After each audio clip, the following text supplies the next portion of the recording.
empezar rezando una Ave María, si le pedimos a la Virgen, ella que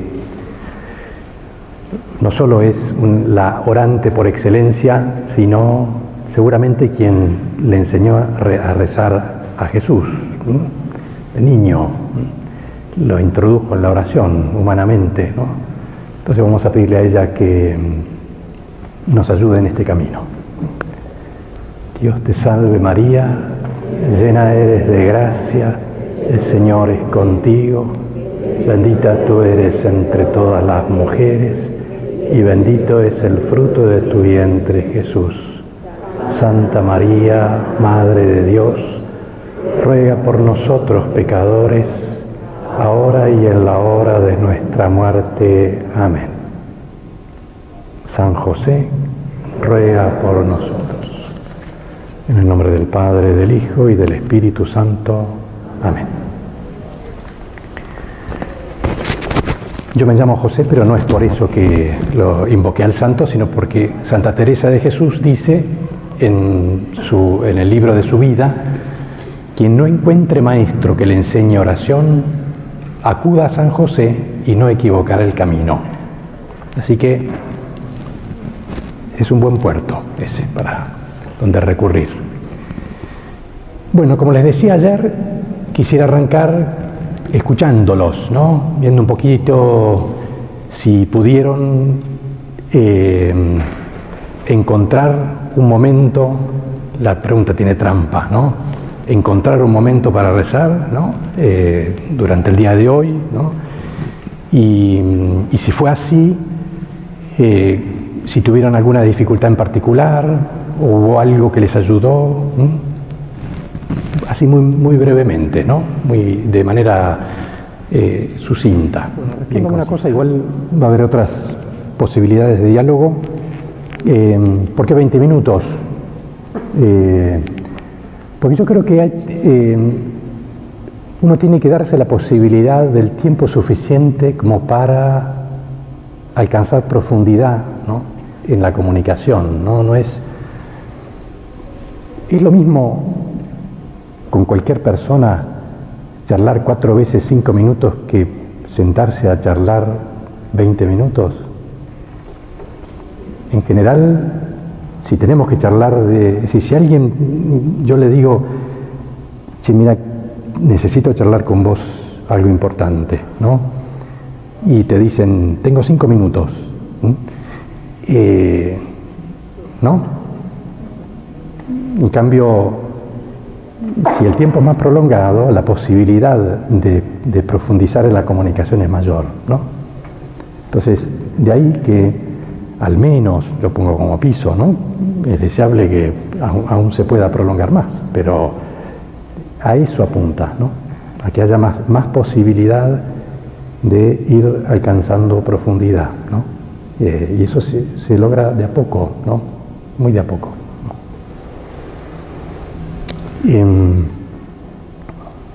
Y hay que tener paciencia y persistencia, ¿no? Sobre todo cuando cuesta la comunicación, ¿no? Y justamente el darse tiempo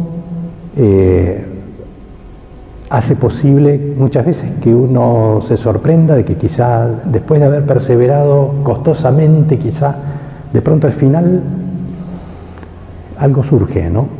Yo recuerdo cuando yo era adolescente,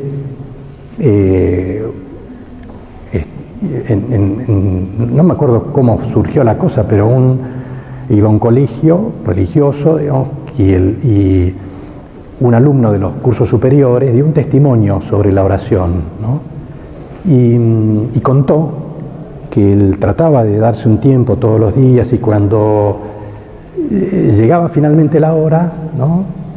Van a llevarse ustedes un texto de los que se llevan hoy de Santa Teresa, en la que ella dice que no veía la hora de que tocara el reloj para que terminara el tiempo dispuesto para la oración, ¿no?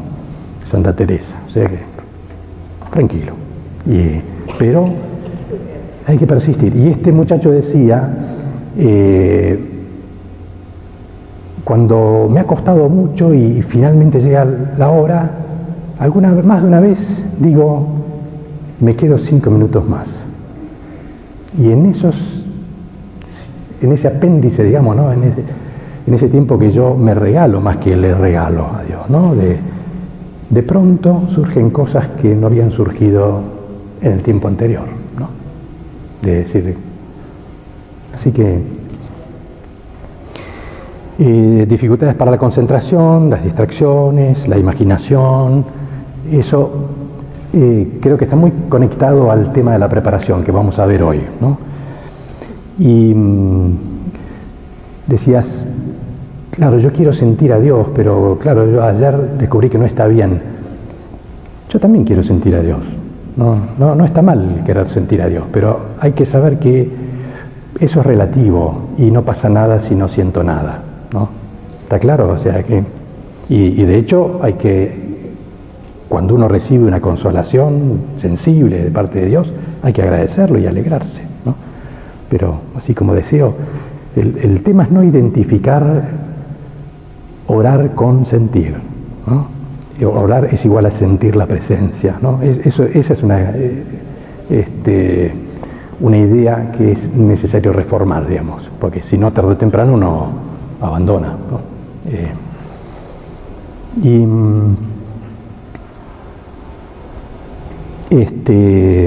Respecto a lo más que es más importante, que cada cual discierna qué es lo que le parece mejor según su vida de oración hacer.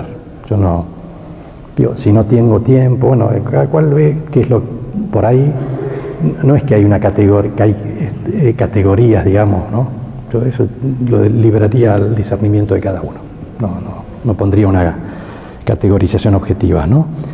Y respecto del orden que hay que darse para poder tener un tiempo de oración, eso es indudable, ¿no?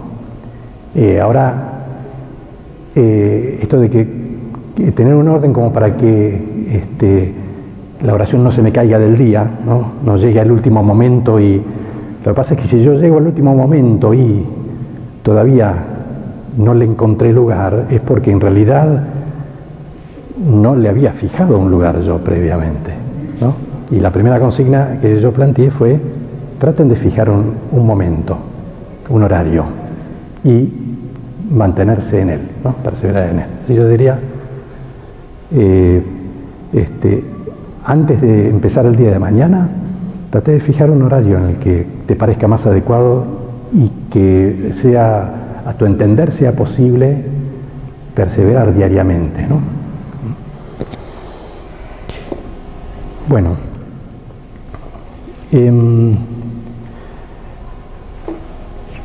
vamos entonces al tema de la preparación. Lo más importante que va a ocurrir en la oración no es lo que nosotros vamos a hacer, sino lo que Dios va a hacer en nosotros. Y si bien el hecho de gracia, digamos, de lo que Dios va a hacer en nosotros, es algo que nosotros no podemos producir, sin embargo, sí podemos y debemos prepararlo. Es decir, tenemos que disponernos a Él. Y a eso apunta la preparación, ¿no?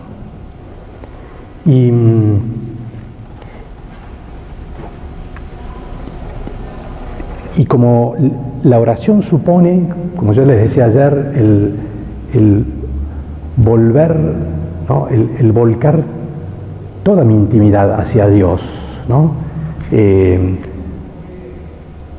Para pasar de lo que es el ritmo diario, ¿no? a ese momento, es necesaria una transición. No se puede yo creo que les decía, no puede un vehículo ir en quinta velocidad y hacer un rebaje a primera, ¿no? Entonces hay una transición que hacer en orden a predisponer el corazón y a liberar la mente en orden a pensar en Dios amándolo. Y este pasaje es indispensable para todos, ¿no? Y a tal punto que yo diría el inicio es el momento más importante de la oración. Incluso Santo Tomás de Aquino dice que en realidad lo único que está verdaderamente en nuestras manos es el comienzo de la oración. Entonces, tenemos la posibilidad de comenzar bien, ¿no? Y eso es clave.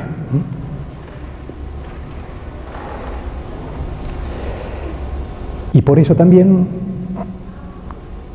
tenemos que acostumbrarnos, como lo planteaba ayer, a volver a empezar cuantas veces sea necesario, ¿no? Si yo he entrado en oración, ¿no?, pero después de un rato me encuentro en una distracción, volando en una distracción, bueno, sin perder la paz, volver a entrar, ¿no?, volver a empezar. Y yo, para hacerlo así un poquito más gráfico, yo distinguiría en la preparación como 3 momentos, ¿no? Hay una preparación remota, una preparación próxima y una preparación inmediata. ¿A qué llamo preparación remota? A todo lo que contribuye a alimentar mi fe, porque después eso va a incidir en mi relación con Dios, ¿no?, y concretamente en mi vida de oración. O sea, si yo he hecho un curso bíblico o un curso de espiritualidad o estoy leyendo un libro de espiritualidad, ¿no?, es decir, todo lo que enriquezca, ¿no?, mi relación con el Señor y mi vida de fe, todo eso prepara de alguna manera después mi encuentro con Él. Aquí llamo de preparación próxima. Y bueno, a todo lo que precede ese tiempo que yo quiero dedicar al encuentro con el Señor, ¿no?, que puede ser desde la ambientación, preparar el lugar. No es indiferente el lugar, ¿no?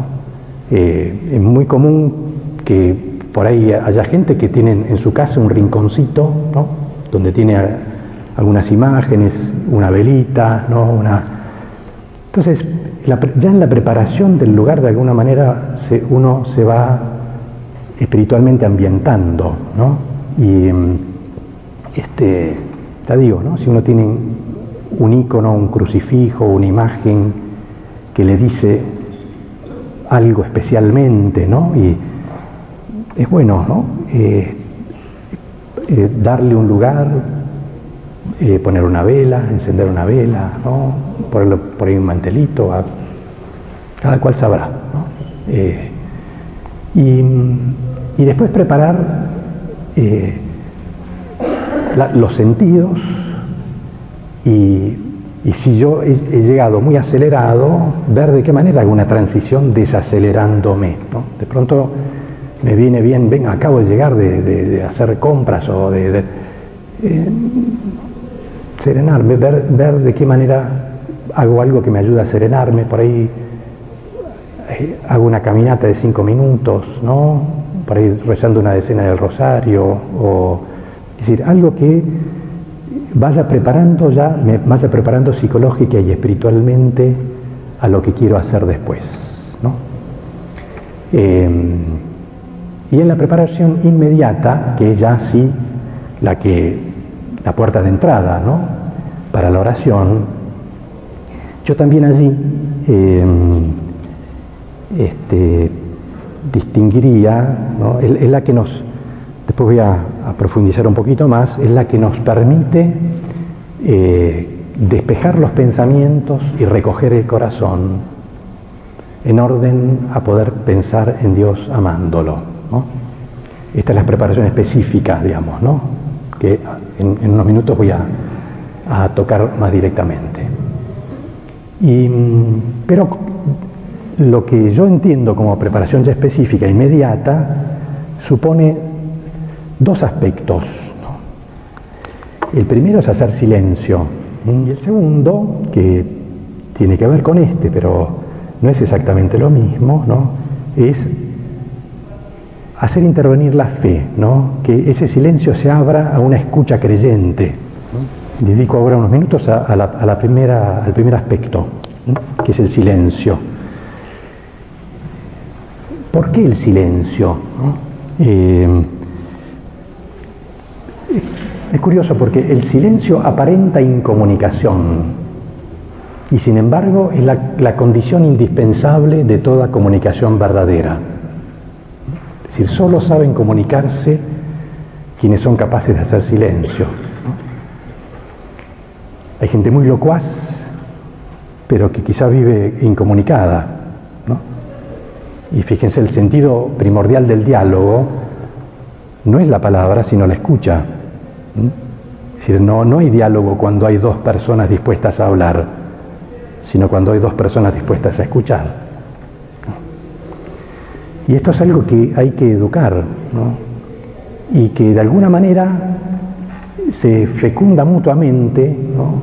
La escucha que uno busca hacer en la oración con la escucha que uno ejercita en la vida cotidiana, en su casa, en el trabajo. Difícilmente alguien que no sabe escuchar a los demás se le facilite una escucha orante, ¿no? Más bien va a encontrar mucha dificultad para rezar. Y al revés, ¿no?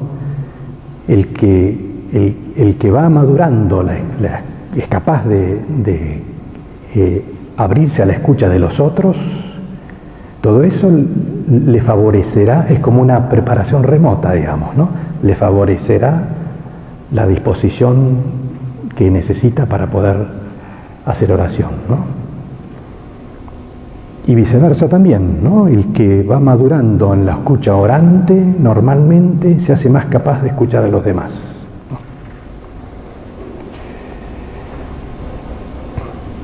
Decía Pablo VI, San Pablo VI, el Espíritu Santo habla en el fondo de las almas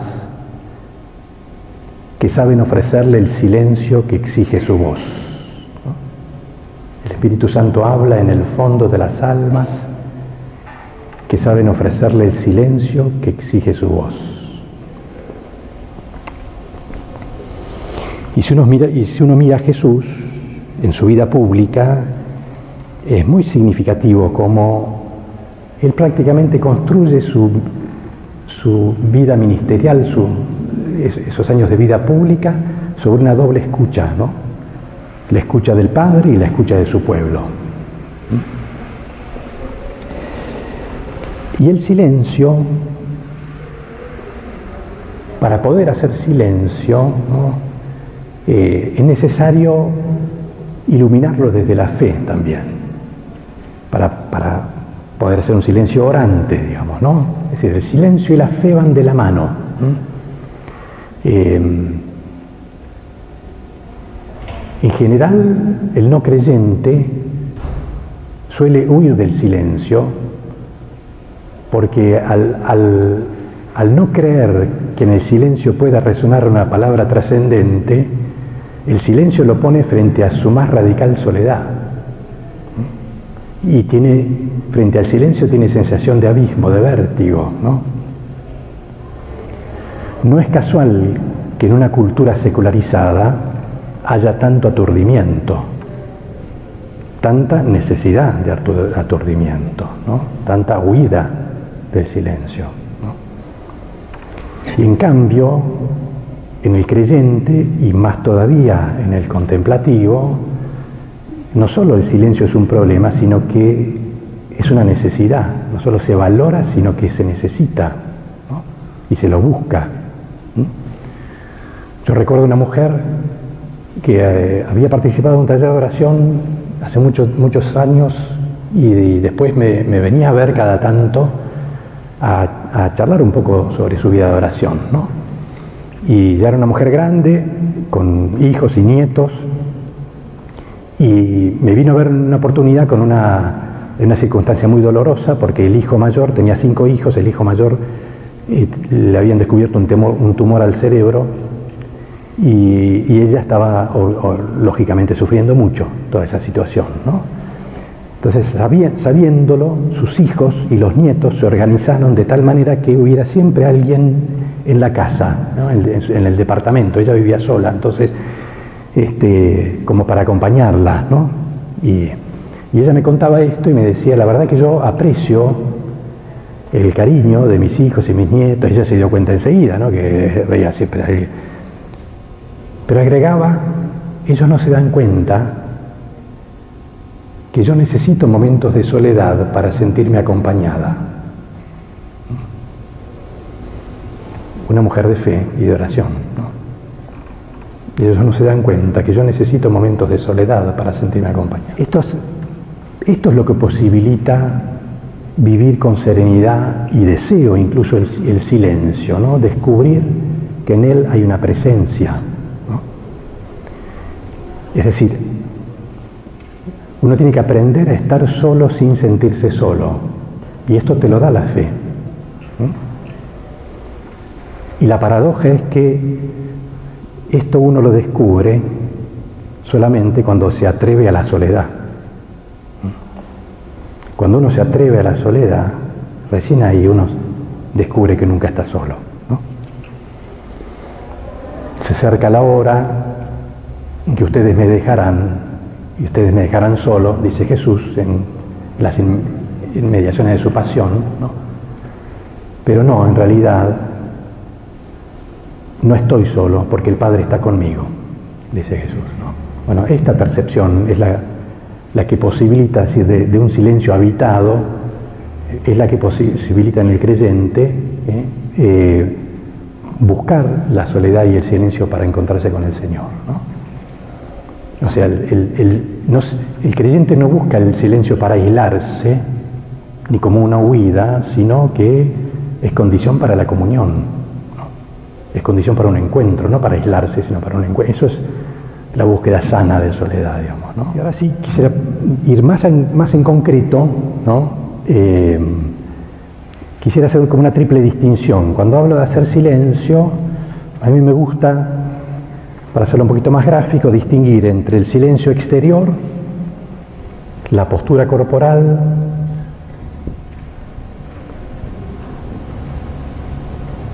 y el silencio interior. ¿A qué llamo silencio exterior?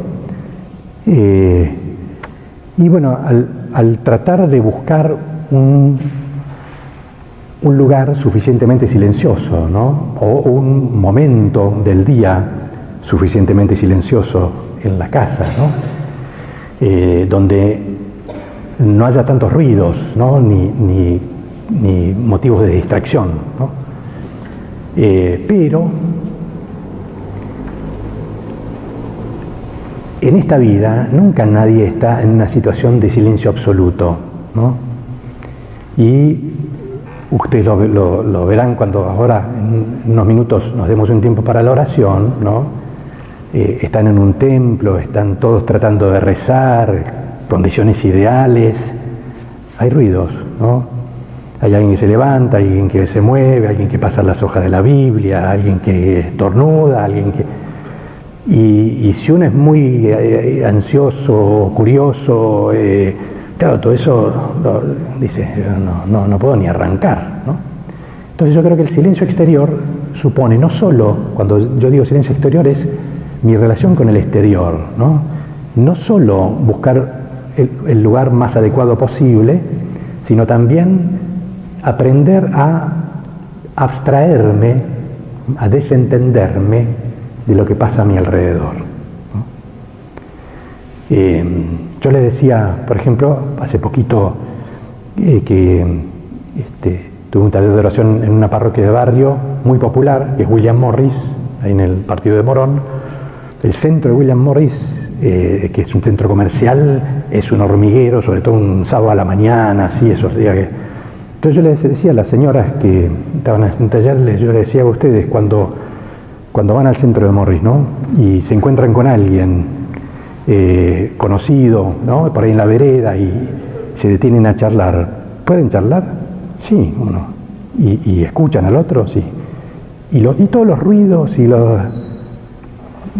uno, no obstante tanto ruido, sin embargo, si uno la atención la fija sobre alguien, ¿no? Todo eso se relativiza, ¿no? Y queda como telón de fondo, como un segundo plano, ¿no? Entonces, ese ejercicio o sea, si esa persona se detiene a charlar y le distrae cada persona que pasa, digamos, no es normal, ¿no? Entonces, eso, ¿no? un trabajito por desentenderse, no, abren la puerta, no importa, yo estoy yendo hacia adentro, ¿no? Entonces, abstraerse, abstraere es un verbo latino que significa separar, ¿no? Bueno, tomar distancia de todo lo que está ocurriendo alrededor, ¿no? O en la casa, ¿no? O en ese rato yo no estoy, ¿no? Yo a veces cuando era rector del seminario tenía el día mío así de descanso, era el miércoles, y a veces me iba, pero a veces me quedaba porque tenía algunas cosas que trabajar y cuando los seminaristas me veían decían, bueno, y entonces venían por ahí por cosas irrelevantes por ahí, ¿no? Entonces yo cuando me lo cursaba, me agarraba uno, me decía, che, qué sé yo. Dije, mira, yo soy como Jesús resucitado, pero al revés. Vos me ves, pero no estoy, ¿no? Le decía. Entonces, bueno, eso, ¿no? Aprender a tomar distancia respecto es imposible eliminar todo ruido, ¿no? Así que, en segundo lugar, vamos de afuera hacia adentro. ¿Qué hacemos con el cuerpo? El cuerpo nunca es indiferente a la hora de rezar. Suma o resta, ayuda o dificulta. Y entonces tenemos que ver de qué manera nos disponemos corporalmente en orden a que el cuerpo no disturbe, ¿no? Y para eso yo creo que es necesario evitar dos extremos, de que el otro, ¿no? El de posturas demasiado incómodas o el de posturas demasiado cómodas, ¿no?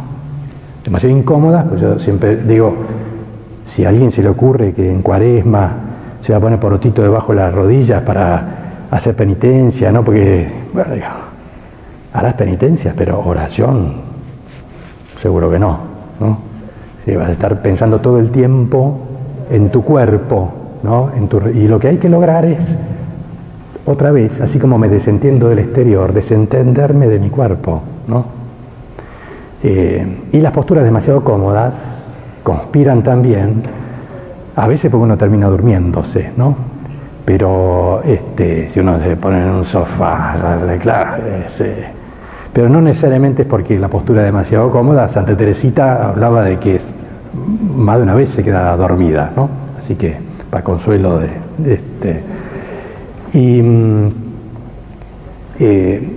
pero las posturas demasiado cómodas, es decir, la total relajación, digamos, no ayuda a la concentración, ¿no?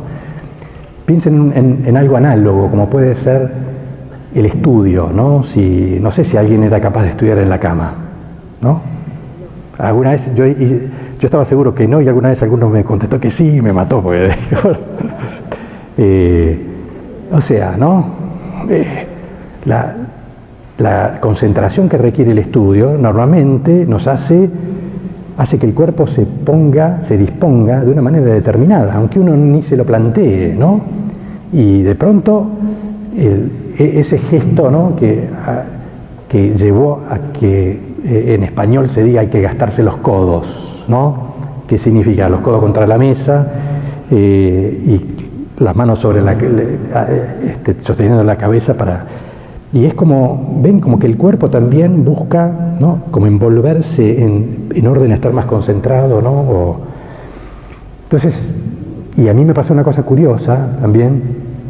Una vez me descubrí, hace muchos años, yo era seminarista y me habían invitado a un concierto, ¿no? Al Colón. Y cuando se encendió la luz, yo estaba en un palco, ¿no? Yo estaba, sin haberlo buscado ni haberlo planteado, ¿no? Sentado en la misma postura que habitualmente utilizaba para hacer oración, ¿no? Es decir, que mi cuerpo solito buscó, frente a esa necesidad de fijar la atención, ¿no? Disponerse de una manera determinada, ¿no? Y también la armonía del cuerpo ayuda, ¿no? Como que la desarmonía no ayuda, ¿no? Si alguien se pone así, ¿no? Yo primero plantearía, ¿te diste cuenta frente a quién estás? O todavía no. Pero yo recuerdo en una misa que yo celebraba, me acuerdo había un hombre que venía, se sentaba así, ¿no? Y decía, yo la verdad que no podría rezar de esa manera, ¿no? Y en ese sentido, los gestos corporales son un lenguaje que no hay que subestimar, ¿no? Porque eso también prepara para la oración, ¿no? Es decir, el modo como uno, cuando entra a la iglesia, hace una señal de la cruz, si significa algo para mí o es un gesto vacío, o la genuflexión, ¿no? No hace mucho yo estaban unos días de retiro en un lugar, y yo estaba en la capilla rezando y la hermana tenía que preparar las cosas para la misa, ¿no? Y venía la hermana con las cosas, justo tenía que atravesar por donde estaba el altar, entonces iba con las cosas y seguía, ¿no? Y después volvía otra vez. Y yo pensaba, deja de hacer nada, no hagan nada mejor. Si es un gesto totalmente vacío, si no estoy diciendo algo con el cuerpo, mejor es como las palabras. Si no decís nada, mejor callate, digamos, no digas, ¿no? El cuerpo es un lenguaje, ¿no? Y esto nos puede pasar a nosotros también, ¿no? ¿No? Uno entra así, hace la genuflexión y mirando por otro lado, ¿no? Y digo, pero mejor no hacer nada, ¿no? O una inclinación, ¿no? Entonces tratar de también eso de manera remota nos educa en una disposición orante, ¿no? Cuando yo llego para una misa, ¿no? ¿Cómo entro? ¿Cómo hago la inclinación o la genuflexión o la señal de la cruz? Es decir, que eso, si es un gesto vacío de contenido, mejor no hacer nada, ¿no? Y en la postura corporal, yo creo que hay que tratar, como yo les decía, de desentenderse del cuerpo, ¿no? Por tanto, como referencia, que no me pese. Y hay posturas en las que el cuerpo inevitablemente a los pocos minutos me va a obligar a cambiar, ¿no? Si yo pongo las piernas de esta manera, cruzándolas para adelante, ¿no? En pocos minutos voy a tener que cambiar de posición, porque esto tiene una duración determinada, ¿no? La resistencia. Si yo me pongo así, ¿no? También con el torso sostenido por los muslos, digamos, donde se apoyan los brazos, ¿no? Pónganse así, por favor. ¿Hay peso o no hay peso, ¿no? ¿Me pesa o no me pesa el cuerpo, ¿no? El torso, ¿no? Y lo siento. Si quieren después, cuando tengamos el tiempo de oración, quédense así, a ver cuántos minutos están, ¿no? Al poco tiempo no se van a bancar, ¿no? Van a tener necesidad de cambiar otra vez. Entonces la cuestión no es estar cambiando 20 veces de posición en 20 minutos, ¿no? Sino lograr una posición en la que yo me desentienda del cuerpo y pueda seguir hacia adentro, ¿no? Y creo que lo más problemático en nuestro cuerpo son las extremidades, son muy largas del resto del cuerpo, y entonces hay que ver qué se hace con ellas. Entonces, fíjense, como me decía mi madre cuando me decía sentate bien, ¿no? Acá habrá madres que lo habrán dicho muchas veces, ¿no? Entonces, porque a veces uno tiende ¿no? A ir corriéndose del asiento, ¿no? Pero les pido ahora que se sienten bien, como diría mi madre, ¿no? Que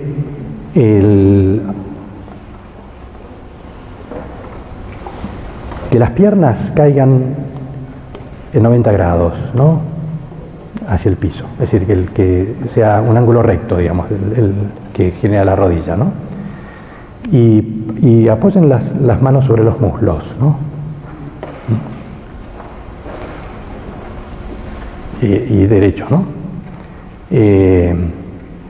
¿Les pesan los brazos o las piernas? No, ¿no? ¿Y el torso? ¿Les pesa como pesaba antes? Entonces a eso yo estoy proponiendo una postura. Después hay que ver, hay gente que por ahí de rodillas también, quien tiene buenas rodillas, digamos, puede hacerlo, y de rodillas también uno logra desentenderse de su propio cuerpo, realmente, ¿no? Ya digo, si no le torturan las rodillas, ¿no? Pero, entonces, esta sería un poquito la consigna, ¿no? Buscar cada uno la postura corporal adecuada que le permita no estar descansando, en ese sentido, digamos, en el sentido de que si yo vuelvo a la postura que recién proponía, ¿no? Siéntense un poquito más cómodos así, ¿no? Como cuando uno, ¿no? Vayan corriéndose un poquito hacia adelante, ¿no? Y si se corren así, la verdad que los primeros minutos son placenteros, pero en muy poquito tiempo no puede sostener esa postura. Entonces, que pueda ser una postura que uno sostenga en el tiempo, desentendiéndose del cuerpo, ¿no?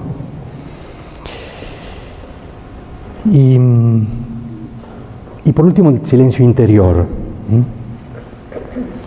que supone también, para ayudarlos a hacerlo de una manera más sencilla, ¿no? Yo suelo plantear, el silencio interior supone despejar los pensamientos y recoger el corazón. ¿Qué quiero decir con despejar los pensamientos? Justamente prevenir las futuras distracciones, ¿no? Tratando de sacar, poner entre paréntesis, pero ir sacando todo lo que normalmente yo, las ocupaciones y preocupaciones que yo tengo durante el día me llenan de ideas y pensamientos. Entonces, estar dispuesto a no pensar en nada. Ojo, acá la oración no va a consistir en no pensar en nada, ¿no? Sino más bien el trabajito de ahora es un trabajo de desalojo en orden a poder después alojar la palabra, que viene como instancia, la siguiente instancia, ¿no? Pero para poder alojar la palabra hay que hacer espacio, ¿no? Y por tanto hacer como si uno pudiera despejar de nubes el cielo, ¿no? Con sus manos, ¿no? Así con las cosas que le vuelven o que le ir haciendo son unos instantes, ¿no? Pero en los que uno va como despejando los pensamientos, ¿no? Como si uno en una pileta que está llena de hojas, ¿no? Se preocupara de sacar todas las hojas, ¿no? Antes de zambullirse, ¿no? Entonces eso es un poco lo que uno tiene que hacer con la mente, ¿no? Hecho lo cual, uno se sumerge, ¿no? Va hacia el corazón, ¿no? Y busca recogerse, ¿no? Es decir, ir a lo más íntimo de nuestro interior, ¿no? Fíjense que recoger algo, ¿no? Si yo podría poner un ejemplo de si yo tuviera una bolsa con objetos y la vuelco, al caer los objetos seguramente se dispersarían, ¿no? Y si alguien me dice recógelos, seguramente el primer gesto que yo tendría es el de llevar todo lo que está disperso hacia un centro, ¿no? Juntarlos es ponerlos juntos, ¿no? Juntarlos o recogerlos, ¿no? Que fíjense, en este caso es sinónimo de algún modo de concentrarse, ¿no? De llevar todo hacia un centro, ¿no? Entonces esto es lo que uno tiene que hacer con su propio corazón, digamos, ¿no? Es decir, una vez que uno se sumerge, buscar, ¿no? También como unificarse en lo más íntimo del corazón, desde donde uno se va a abrir a Dios, ¿no? A la presencia de Dios. Pero eso viene después, ¿no? En la segunda parte de la preparación que tiene que ver con la fe.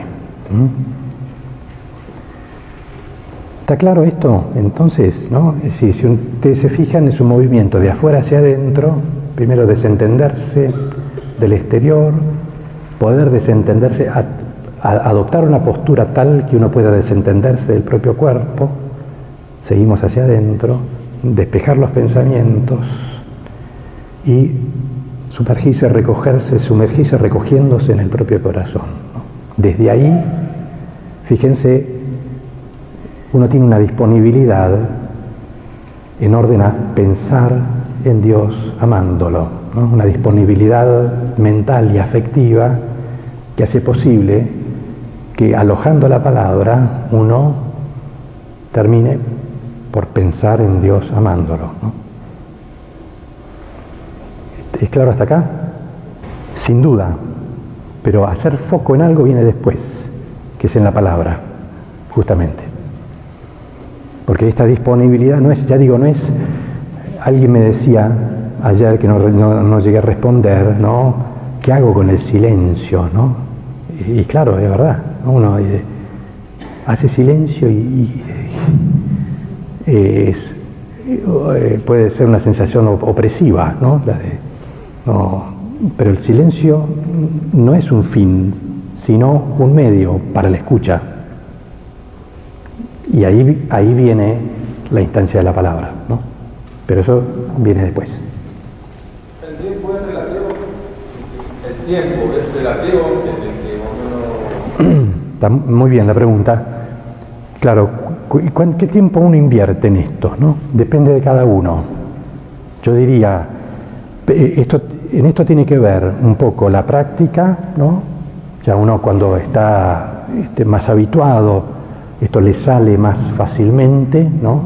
Este movimiento que yo estoy planteando. Depende también del día.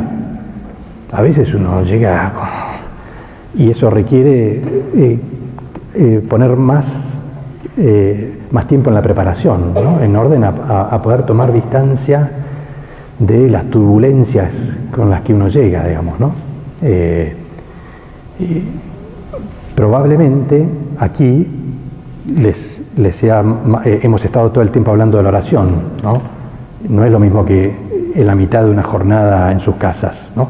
Y por ahí tienen que ejercitarse más, ¿no? En ir tomando distancia no solo de los ruidos exteriores, sino también de los ruidos interiores, que suelen ser peores que los exteriores, ¿no? Bien. Vamos un ratito entonces a la oración. Son las 10, yo diría 20 minutos, tratando de ejercitarse en esto, ¿no? Después lo vamos a complementar, porque en realidad todavía en esto estamos rengos, ¿no? La segunda parte de la preparación para mí es más importante que la primera, ¿no? Pero eso viene después de este rato de oración. Pero traten de ejercitarse un poquito en esto, ¿no? En el silencio exterior, la postura corporal y el silencio interior logrado a través de ese despejar los pensamientos y recoger el corazón, ¿no? Les propongo este texto, que Juan 15 es el que continúa al que leímos ayer. Juan 15, 9 al 14. Es un texto cortito, 5 versículos, pero jugoso. Y a quien le ayuda puede también retomar desde el texto de allá un estado de encuentro con uno mismo, ¿no? Yendo hacia el interior, ¿no? Y a través del cual uno alcanza una serenidad y una paz interior que en el plano psicológico son verificables, ¿no?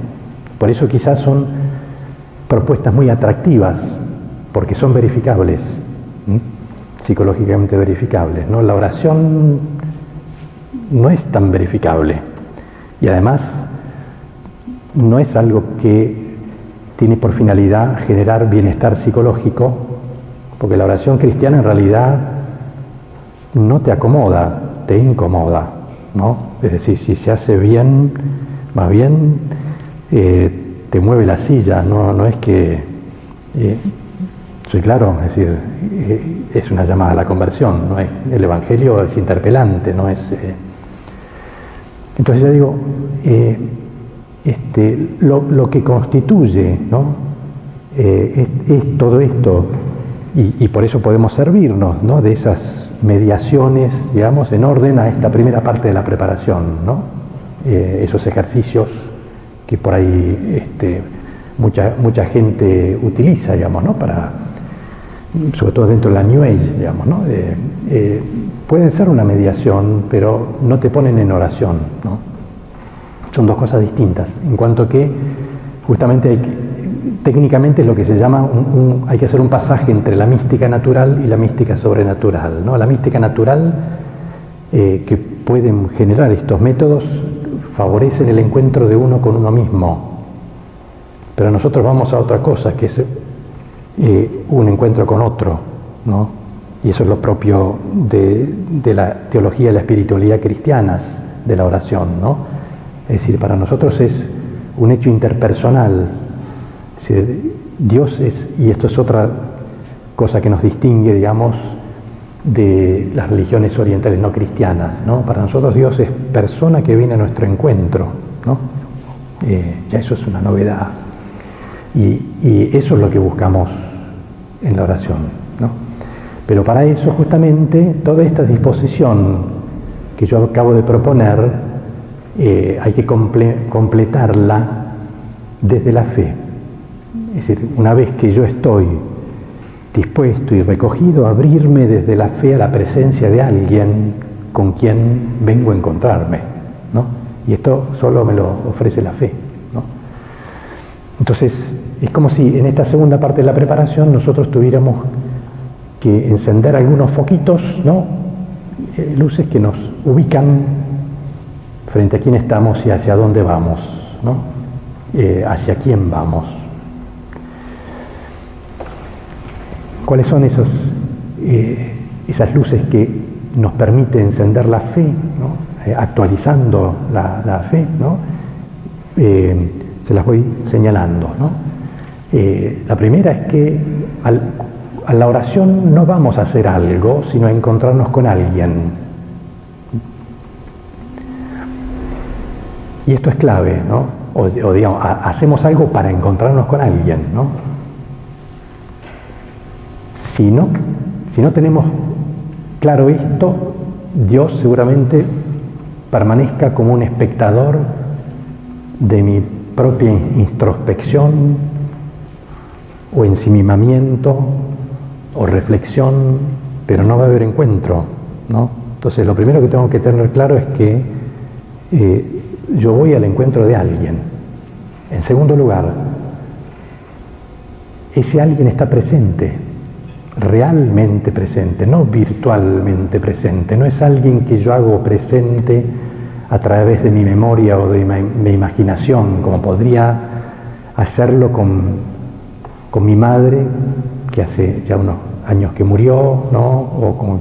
Entonces, como la quiero mucho, yo a través de la memoria y la imaginación la hago presente. No se trata de hacer presente, sino de reconocer una presencia.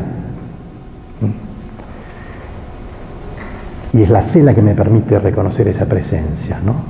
Darme cuenta que no estoy solo. Y es un poco como cuando vieron uno a mediodía, en un día de sol radiante, ¿no? De esos días que nos encandilan, ¿no? Uno entra a una habitación de golpe y no ve nada, ¿no? Sí, está muy poco iluminada. Y de a poquito, ¿no? De a poquito, la vista se va como acomodando a esa falta de luz o a ese contraste con la luminosidad externa, y aparecen los objetos que estaban pero que yo no era capaz de percibir en un primer momento, ¿no?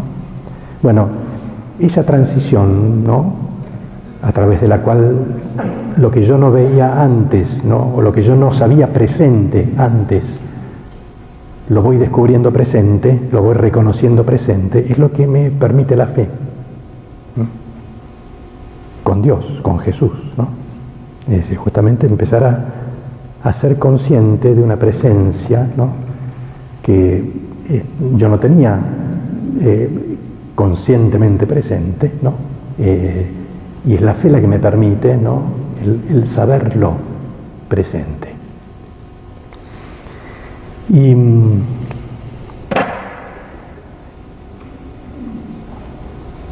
entramos de esta manera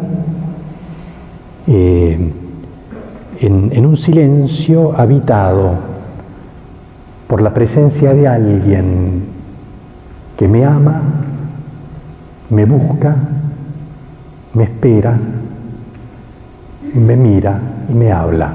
Voy a decir una palabrita sobre cada uno de estos verbos, ¿no? Insisto, vamos al encuentro de alguien, ¿no?, que me ama, un silencio habitado por la presencia de alguien que me ama, me busca, me espera, me mira y finalmente me habla. Y ahí ya estamos dando el paso hacia la palabra, ¿no?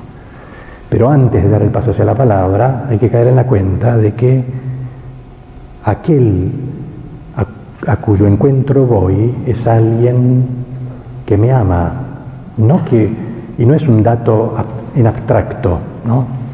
Sí, yo ya sé, Dios es amor, ¿no? Ama a la humanidad. No, es a mí, José María, ¿no?, a vos, Carlos, o Gladys, María, ¿no?, de una manera única, ¿no? Dios nunca ama en el montón, nunca nos ama en el montón, ¿no? Acá hay muchos padres de familia y madres de familia. ¿Ustedes aman a sus hijos en el montón? No. Cada uno es único, además, ¿no? Y lo reconocen por su nombre, pero no solo, es decir, con todo lo que eso implica, ¿no? Y lo saben, y lo aman a cada uno de una manera única. Así nos ama Dios. Y encima, Dios nos ama con todo su amor a cada uno de nosotros. Dios no distribuye su amor entre los varios miles de millones que habitamos la tierra, ¿no? Dios no puede amar sino con todo su amor. Es un problema de unidad en Dios, ¿no? Dios no puede dividirse, ¿no? Y por tanto, cuando me ama a mí, me ama con todo su amor, ¿no? Y cuando está conmigo, está todo conmigo. Uno dirá, bueno, pero ¿y cómo eso? Y con el otro que está al lado rezando, eso es un problema nuestro de comprensión, no de Dios. Es decir, ya eso es un problema epistemológico humano. Como nosotros no entendemos como Dios pueda, pero Dios, ya digo, no puede sino amarnos a cada uno de nosotros con todo su amor, ¿no? Y no es tan fácil creernos amados, ¿no? Hay cosas que conspiran contra esta convicción, ¿no? Desde cuestiones psicológicas, afectivas, digamos, si la baja autoestima boicotea de alguna manera también la posibilidad de creerse uno amado por Dios, porque si yo no me creo amable, me va a dar trabajo sentirme amado, ¿no? También por Dios. O a veces por cuestiones morales, es decir, yo soy consciente de todas mis incoherencias, mis mezquindades, y pienso a veces, Dios no puede estar del todo a gusto conmigo, ¿no? Y en realidad, y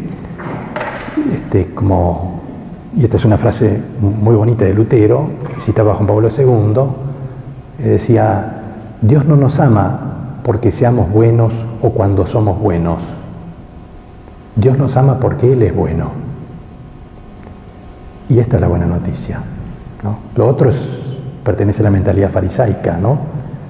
Tenés que ser bueno para que Dios te ame, ¿no? O tenés que... Entonces, esta es una convicción que, ya digo, nos viene de la fe, ¿no? No solo la fe nos puede aportar esta convicción, ¿no? De un Dios que, porque nos ama, nos busca. Cuando nosotros creemos que hemos tomado la iniciativa, en realidad es Él el que nos primerió, diría el Papa Francisco, ¿no? Él nos primerea siempre en esto, ¿no? Yo a veces pongo como ejemplo de esto el juego de seducción que muchas veces hay entre el hombre y la mujer, ¿no? Y cuando un hombre se cree que es un ganador, ¿no? Porque se conquistó a fulanita, y fulanita mucho antes empezó un trabajito fino, ¿no? Como para atraerlo y ir tejiendo sutilmente una telaraña y para que él creyera que era quien tomaba la iniciativa, cuando en realidad, ¿no? Yo normalmente cuando pongo este ejemplo, no sé por qué las mujeres sonríen, ¿no? Pero nunca entendí por qué. Pero bueno, esto es como un aspecto femenino de Dios, ¿no? Dios es así. Cuando nosotros creemos que somos los que tomamos la iniciativa, mucho antes Él ha empezado a trabajar en nuestro corazón en orden a traernos, ¿no? Y yo diría, la manera más sutil que Dios tiene de llamarnos es poniendo en nuestro corazón el deseo de buscarlo. Y ya digo, cuando creemos que es todo nuestro, en realidad antes es Dios que nos está buscando, ¿no? Y yo les diría, si ustedes están aquí hoy y se interesaron por el taller de oración, ciertamente tomaron la iniciativa por venir, inscribirse, pero normalmente esto responde a una llamada, no es solo, ustedes lo decidieron, pero no crean que fue una decisión de ustedes solos, ¿no? Es decir, que no hubo alguien que estuvo sembrando en el corazón, ¿no? Una llamada, generando ese deseo, ¿no? Nadie puede venir a mí si el Padre no lo atrae, dice Jesús, ¿no? Entonces ya digo, ¿no? Es alguien que por amor nos busca y hay que caer en la cuenta que Dios está infinitamente más interesado en encontrarse con nosotros de lo que nosotros estamos en encontrarnos con Él. Hay que caer en la cuenta de eso cuando nos ponemos en oración, ¿no? Arrancamos para orar, ¿no? Dios no es alguien en quien hay que ver de qué manera hacer que nos atienda, ¿no? Cuando es Él quien ha tomado la iniciativa, ¿no? O sea, al revés, ¿no? Alguien que nos ama, nos busca, nos espera por eso, ¿no? Y es muy lindo saberse esperado, ¿no? Vieron que es muy distinto cuando uno toca el timbre en una casa donde se sabe esperado que cuando sabe que no lo esperan, ¿no? Psicológicamente es muy distinto, uno ya va con la seguridad de la acogida, ¿no? Cuando se sabe esperado, ¿no? Bueno, así es Dios, ¿no? Decía Guardini, tenemos que creer que somos interesantes para Dios, ¿no? Y Él nos está esperando, ¿no? Alguien que nos ama, que nos busca, que nos espera, que nos mira. Es muy importante, ¿no? El sabernos mirados, ¿no? Porque la mirada es la manera como verificamos que el otro está con nosotros, ¿no? Cuando estamos frente a alguien, el otro deja de mirarnos, ¿no? Estamos comiendo con alguien y empieza a mirar el celular, ¿no? O yo siempre pongo el ejemplo de uno está comiendo con alguien en una pizzería y están pasando el partido en el televisor de allá y el otro no empieza a mirar cada vez con más frecuencia. Y yo digo, ¿estás conmigo? ¿No? O sea, la mirada revela y a veces no hacen falta palabras, ¿no? Justamente por la capacidad de comunicación que tiene la mirada, ¿no? Sabernos mirados, aunque sabernos mirados yo diría al modo como un ciego se sabe mirado, ¿no? Aunque no lo pueda verificar sensiblemente, pero el ciego normalmente, si uno se comunica con alguien que no nos ve, sin embargo nos mira, respondiendo a lo que él supone que es nuestra mirada, ¿no? Entonces hay que buscarle a Dios la mirada, ¿no?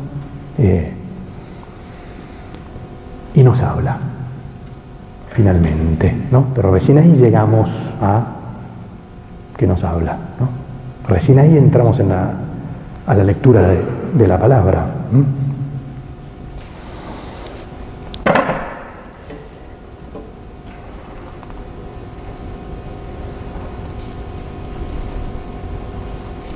Entonces, ya digo, esta segunda parte de la preparación para mí es esencial porque no basta con concentrarse para que haya oración, ¿no? La concentración puede llevarnos a un repliegue sobre nosotros mismos o a un aislamiento o ensimismamiento.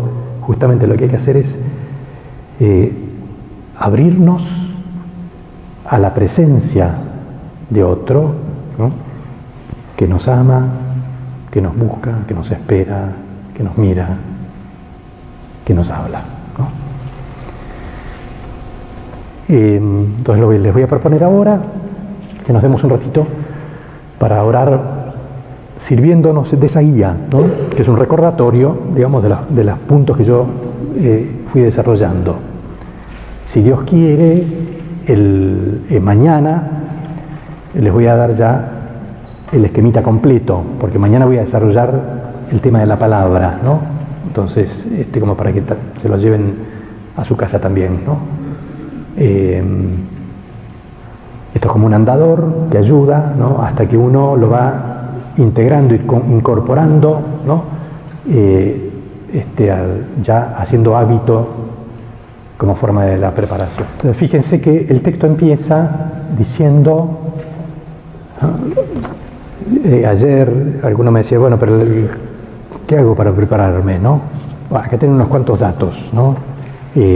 Lo primero que yo pongo en esta guía es hacerse pobre, invocar al Espíritu Santo. ¿Qué significa hacerse pobre? Es decir, saber que yo necesito de la gracia para poder encontrarme con Dios, ¿no? Necesito del Espíritu actuando en mi corazón, ¿no? Y entonces, no es una buena señal cuando yo arranco la oración pensando que depende todo de mí, que todo está en mis manos. Es una buena señal cuando yo ya asumo que el que va a hacer posible la oración es el Espíritu Santo, ¿no? Lo que yo tengo que hacer es disponerme, pero el que más va a trabajar es Él, ¿no?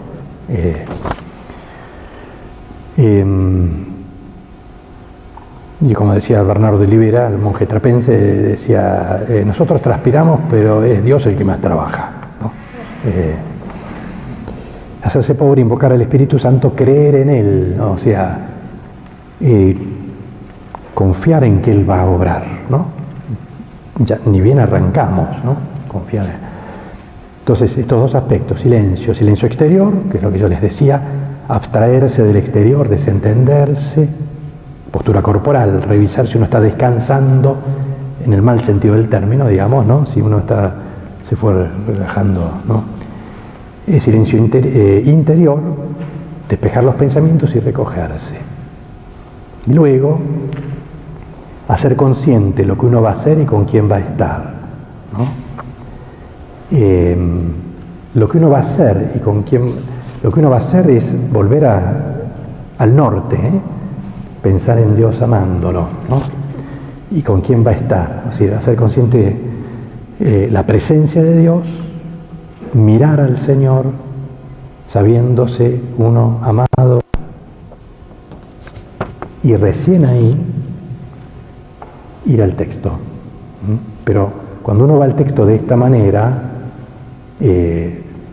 no va a un texto, va a una palabra dicha que me está diciendo alguien frente a quien estoy presente, que me ama, me espera, me busca y me mira, ¿no? El encuadre es bien distinto, ¿no? ¿Soy claro? Bien. Entonces, hacemos 15 minutos hasta las 11 y ahí les digo un par de cositas para cerrar. ¿Te parece? Volvemos sobre el mismo texto. O si quieren, avancen un poquito más, pero siempre es en esos versículos de Juan. ¿Ayudó esta segunda parte de la preparación? ¿Cambia mucho? Bien, me alegro. A la salida les van a dar, me olvidé hoy de preguntarles por la hojita que les dieron ayer relativa con textos relativos a lo que habíamos tratado ayer, si les había servido. Ahora se llevan 2 hojitas con textos relativos a los 2 temas que yo desarrollé. Si pueden, sería muy bueno que le den una leída mañana antes de venir, si pueden. Mucho más me importa que mañana antes de venir hayan hecho el rato de oración en sus casas o donde quieran, a la hora prefijada, ¿no? A la hora señalada, como el título de la película, ¿no? Y ven que una sola cosita, ¿no? Relativa a la segunda parte de la preparación, ¿no? Cuando el norte es pensar en Dios amándolo, ¿no? Después de haber hecho la preparación de la fe, uno, antes de leer la palabra, cae en la cuenta de que mientras uno busca pensar en Dios amándolo, Dios está, mientras nosotros buscamos eso, Dios piensa en nosotros amándonos, ¿no? Eso es entonces estamos en lo mismo, ¿no? De alguna manera. Eso es lo que en el fondo la síntesis de la preparación en la fe, ¿no? Y eso cambia radicalmente el abordaje después del texto, ¿no? De la lectura. Bueno, y en todo caso mañana vamos a tener un poquito más de tiempo. Yo mañana voy a tratar un solo tema para el diálogo, ¿no? Y por ahí también les digo alguna palabrita, ahora no quiero retenerlos más. Gloria al Padre, al Hijo y al Espíritu Santo, como era en el principio, ahora y siempre, por los siglos de los siglos. Amén. Que tengan muy buenas noches. Amén.